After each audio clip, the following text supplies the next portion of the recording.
Sahyadri top 10 news या बातमीपत्राचे प्रायोजक आहेत Mac Care super speciality hospital Ahmednagar.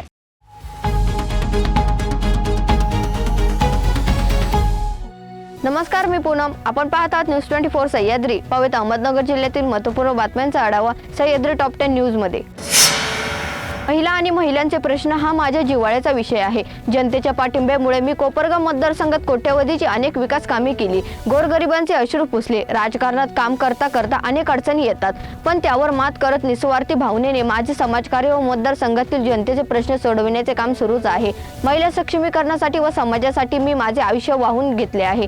माझ्या शेवटच्या श्वासापर्यंत, रक्ताच्या शेवटच्या थेंबापर्यंत हे कार्य अखंड सुरूच राहील। मतदारसंघाच्या सर्वांगीण विकासासाठी मी कटिबद्ध आहे, असे प्रतिपादन कोपरगाव विधानसभा मतदारसंघाच्या प्रथम महिला आमदार तथा भाजप नेता स्नेहलताताई कोल्हे यांनी दिली। यावेळी महिला बचत गटाच्या सदस्यांनी मनोगतात स्नेहलताताई कोल्हे यांनी महिला सक्षमीकरण व महिलांच्या उन्नतीसाठी केलेल्या कार्याची माहिती दिली। स्नेहलताताई कोल्हे यांनी कोपरगाव मतदारसंघातील गोरगरिबांचे विविध प्रश्न सोडवून त्यांच्या दारापर्यंत विकासाची गंगा पोहोचवली। महिला सबलीकरणासाठी विविध उपक्रम राबवले। त्यांच्यामुळे आज असंख्य महिलांचे जीवनमान सुधारले असून त्यांच्या जीवनात आमूलाग्र बदल झाला आहे। निरंजनातील ज्योतीप्रमाणे स्वतः अखंड तेवत राहून त्यांनी अनेकांचे जीवन प्रकाशमान केले। महिलांना मान सन्मान मिळवून दिला, अशा भावना महिलांनी व्यक्त केल्या। कोपरगाव विधानसभा मतदारसंघाच्या प्रथम महिला आमदार, कार्यकुशल व प्रेरणादायी व्यक्तिमत्व तथा भाजप नेते स्नेहलताताई बिपिनदादा कोल्हे यांचा वाढदिवस रविवारी विविध सामाजिक उपक्रमांनी साजरा करण्यात आला। स्नेहलताताई कोल्हे यांच्या वाढदिवसाचे औचित्य साधून संजीवनी युवा प्रतिष्ठानतर्फे इगतपुरी तालुक्यातील SMBT हॉस्पिटलच्या सहकार्याने रविवारी 8 ऑक्टोबर रोजी कोपरगावातील कलश लॉन्स येथे आयोजित मोफत महाआरोग्य तपासणी व शस्त्रक्रिया शिबिर तसेच रक्तदान शिबिरात उत्स्फूर्त व भरघोस प्रतिसाद लाभला। या शिबिरात हजारो रुग्णांनी तज्ञ डॉक्टरांकडून आरोग्य तपासणी करून घेऊन उपचार करून घेतले। या शिबिरात SMBT हॉस्पिटलच्या तज्ञ डॉक्टरांकडून हृदयविकार, कर्करोग, नेत्रविकार, रक्तदाब, मधुमेह, छातीत दुखणे, डोकेदुखी, डोळ्यांचे आजार अशा वेगवेगळ्या आजारांची मोफत तपासणी करून रुग्णांवर मोफत उपचार करण्यात आले। कोपरगाव मतदारसंघातील नागरिकांचे आरोग्य सदृढ राहावे यासाठी त्यांनी संजीवनी युवा प्रतिष्ठानच्या माध्यमातून मोफत फिरता दवाखाना सुरू केला असून त्याचा अनेकांनी लाभ घेतला आहे। मोफत महाआरोग्य तपासणी व शस्त्रक्रिया शिबिर घेऊन आरोग्य सेवा उपलब्ध करून दिल्याबद्दल अनेक नागरिकांनी स्नेहलताताई कोल्हे व कोल्हे कुटुंबियांचे आभार मानले आहे। जिल्ह्याच्या दक्षिण भागात ज्येष्ठ नेते यशवंतराव गडाख यांच्यानंतर साहित्याचे कार्यक्रम आयोजित करणारे आमदार संग्राम जगताप एकमेव आहे। गडाख यांच्यानंतर साहित्याची गाडी जगताप यांनी पुढे ढकलली आहे। अन्यथा ते यापूर्वी गरबा, दहीहंडी, गणेशोत्सव अशा कार्यक्रमात पुढाकार घेत होते, परंतु महायुतीच्या संपर्कात आल्याने ते आता साहित्याचे कार्यक्रम आयोजित करत आहेत। अन्यथा गेल्या 3 वर्षात त्यांनी साहित्याचा कार्यक्रम आयोजित केला नव्हता। भाजपमध्ये प्रवेश केल्यानंतर शिवाजी कर्डिल यांच्यामध्ये बदल घडला। आता भाजपच्या संपर्कात आलेले आमदार संग्राम जगताप यांनी आमदार अरुण काका जगताप यांच्यासह भाजपमध्ये यावे व साहित्याचा वारसा आणखी पुढे चालवा, अशा शब्दात खासदार डॉक्टर सुजय विखे पाटील यांनी जगताप पिता पुत्रांना भाजप प्रवेशात निमंत्रण दिले आहे। गरजवंत मराठ्यांनी, शेतकऱ्यांच्या मुलांनी व सर्वसामान्य मराठ्यांनी आरक्षणाचा लढा हातात घेतल्याशिवाय मराठ्यांना आरक्षण मिळणार नाही। गेली 75 वर्षे सर्वच पक्षातील इतर जातींच्या नेत्यांची प्रतिष्ठा व मान सन्मान वाढविण्यासाठी मराठा समाजाने कसरत केली आहे, मात्र या समाजातील नेत्यांना मराठा आरक्षणाचा विरोध का, असा सवाल मनोज जरांगे पाटील यांनी उपस्थित करून मराठा समाजाला आरक्षण मिळवल्याशिवाय स्वस्थ बसणार नसल्याचा इशारा दिलाय। गोरगरिबांच्या जमिनी लाटून मागील काळात झालेल्या लूटमारीला आता ही सरकार चाप लावणार असून पुढील 6 महिन्यात स्टॅम्प पेपर हे पूर्ण बंद करण्याचा निर्णय राज्यातले महायुतीचे सरकार घेणार असल्याचे खासदार डॉक्टर सुजय विखे पाटील यांनी सांगितले। यावेळी बोलताना खासदार विखे म्हणाले की स्टॅम्प पेपर असे लुटीचे प्रकार राज्यात कुठेही होऊ नये याकरिता राज्याचे महसूल मंत्री राधाकृष्ण विखे पाटील यांनी स्टॅम्प पेपर हे बंद करून त्याऐवजी आता फ्रँकिंग सिस्टीम सुरू करण्याचा निर्णय घेतला आहे।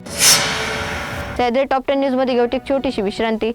रोखोक पत्रकारिता, निर्भीड बाणा आणि कणखर भूमिका, महाराष्ट्राचा सखा, सत्याचा पाठीराखा, शब्दांचं सामर्थ्य, विश्वसनीयतेची उंची, न्यूज 24 सह्याद्री।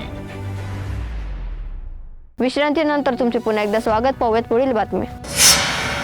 श्रीरामपूर व श्रीगोंदा पोलीस ठाणे हद्दीत सार्वजनिक सुव्यवस्था बाधित करणाऱ्या 2 वाळू तस्करांवर MPDA कायद्यान्वये स्थानबंदीची कारवाई करण्यात आली आहे। पोलिसांनी पाठवलेल्या प्रस्तावाला जिल्हाधिकारी सिद्धाराम सालीमठ यांनी मंजुरी देत याबाबतचे आदेश काढले आहेत। अर्जुन खुशाल दाभाडे, संतोष दत्तात्रय कोथंबिरे अशी स्थानबंद केलेल्या वाळू तस्करांची नावे आहेत। जिल्हा परिषदेच्या मुख्यालयात विविध विभागातील अधिकारी तसेच पदाधिकाऱ्यांची दालने आहेत. ही दालने चकचकीत करण्यावर मागील 4 वर्षात तब्बल 47 लाख खर्चास मान्यता दिली. बांधकाम दक्षिण विभागाकडून दालने चकचकीत करताना गरज तपासली जात नाही. 2019 ते 2021 या कालावधीत उपाध्यक्षांच्या दालनावर 3 वेळा खर्च करण्यात आला. विशेष म्हणजे 2011 मध्ये एकाच ठिकाणच्या कामाचे तुकडीकरण करून एकच दिवशी प्रशासकीय मान्यता दिल्याचे समोर आले आहे. तू बाहेर थांबू नको, आतमध्ये जा, असे गार्ड ड्युटीवरील पोलीस बाबासाहेब शिरसाट यांनी सांगून सुद्धा कैदी बाराकीत गेला नाही. कैद्याने पोलिसांशी शिवीगाळ केल्याने दोघांमध्ये चांगलीच झटापट झाली. यावेळी मी बाहेर आल्यानंतर तुझ्यासह तुझ्या कुटुंबाला जिवंत सोडणार नाही अशी धमकी कैद्याने दिली. कर्मचाऱ्यास दिल्याने पोलीस दलात संताप व्यक्त केला जात आहे. दरम्यान या प्रकरणी 2 कैद्यांविरुद्ध संगमनेरच्या पोलीस सरकारी कामात अडथळा आणल्याचा गुन्हा दाखल करण्यात आला आहे. संगमनेर तालुक्यातील पठार भागात कीर्तनकार महिलेच्या घरात घुसून तू मला फार आवडते, माझे तुझ्यावर प्रेम आहे असे म्हणत तिला लज्जा उत्पन्न होईल असे कृत्य केले.